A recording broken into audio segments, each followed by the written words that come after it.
Burry's put position, which there's not a lot to say about that.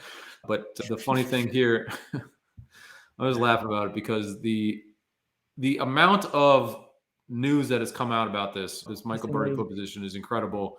And, people jumping on him. But it's staggering to me that the number of people don't understand that in the 13Fs. I just want to do a segue on this. I don't know if you have any thoughts on his put position. I wrote about it in here. If you read a 13F, which comes out quarterly, they represent the shares, as you can see here. So if you buy a one-lot options, they're going to list in the 13F as 100 shares of stock. And so people are saying that he spent 90% of his exposure, or $1.6 billion on put positions, which is complete and utter nonsense. Yeah. If you do the math, which we break down right here, he probably bought about 20,000 spider puts, 20,000 QQQ puts, which is, I don't know, $10, $20 million. Maybe it depends on how far out they were, a whole bunch of other factors. But, he spent a couple of bucks, not exactly $1.6 billion. And this showed up on all of the major news wires. It's all over Twitter. That they spent all this money, and then either the guy is the dumbest guy you've ever met, or you got to brace for the hatches because he called the last, kind of downturn. I wouldn't expect you to have anything other to say on this other than a couple of giggles. Maybe you're either giggling at Michael Burry or my picture up here, one of the two.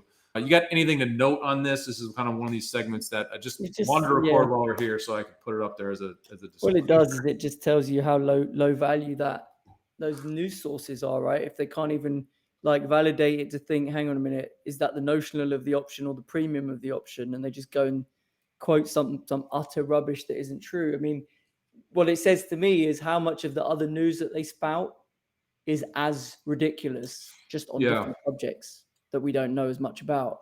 Because anyone who knows anything about options knows that that's the notional of the options, not the premium, right? You see my point?